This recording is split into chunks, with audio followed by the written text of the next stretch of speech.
Good morning, and welcome to day 54 of F260 at First Baptist Meridian.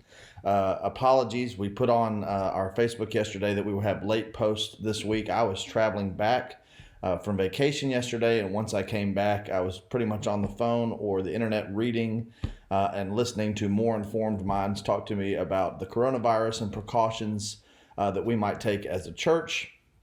That post is coming later today.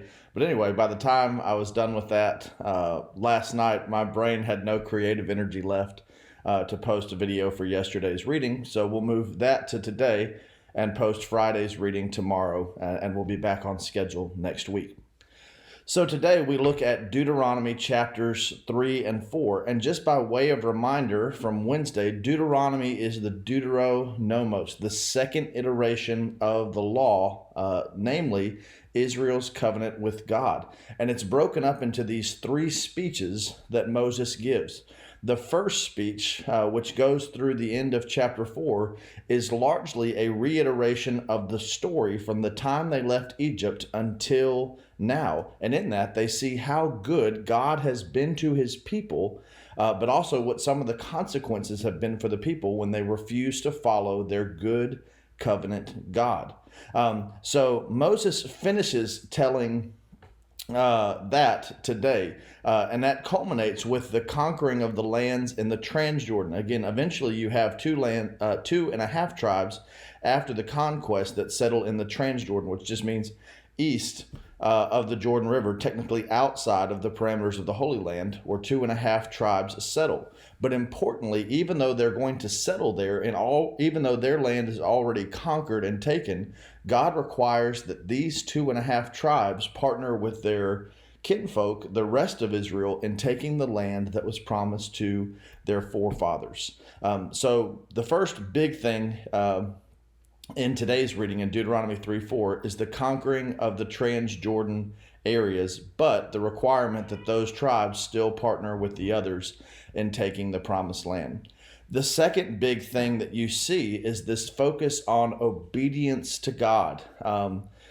They say over and over again, you've seen what God did. You heard God's own voice speaking to you on the mountain.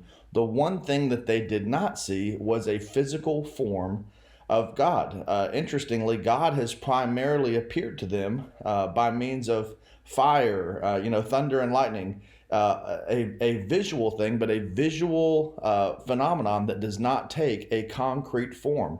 And this is perhaps the central most important aspect of their obedience, not to commit idolatry. This will go on being a problem that plagues God's people throughout the Old Testament. It's the most common point of address for the sin of the people, and it's likened to spiritual adultery. You see it right there at the end of Joshua when the conquest has happened.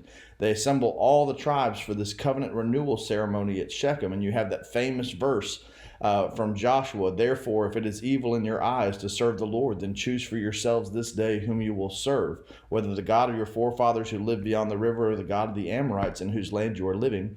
But as for me and my household, we will serve the Lord." And his very next words are a repeated admonition to the people to put away their idols. Because God knows that whatever gets their focus will get their follow. And so the central aspect of obedience as they're going into the land, as they're on the cusp of the land in Deuteronomy, is to obey what has been revealed and to not worship gods that have not been revealed. Nothing that has to be made in the form, nothing that has to be made with human hands in the form of some created thing. And the third big aspect is the reiteration of transfer of leadership to Joshua. There's the way that some of that's framed by Moses in this passage. We don't really have time to get into it, unfortunately. Puts that in an even bigger context than we have discussed. But God reiterates through Moses that it is Joshua, not Moses, who will lead the people into the promised land. So Moses will get to go to Mount Nebo. He'll get to look at everything that God brings his people to, but the actual leadership going into the land will be under Joshua.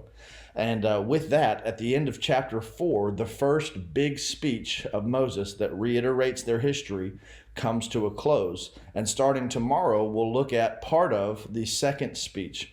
And the second speech is largely an exposition, an elaboration on the Ten Commandments. So don't miss it. The story comes before the system yet again. The covenant is the context for the commandments. God's reiteration of who he has been and what he has done is the basis for what they are to do and who they are to be. If we miss that, we miss not only the Old Testament, but the Bible as a whole. So check out as we get into elaborating on the Ten Commandments starting tomorrow. And in the meantime, keep reading, reflecting, and responding to the Word of God. May God bless you as you do so. I'll see you then.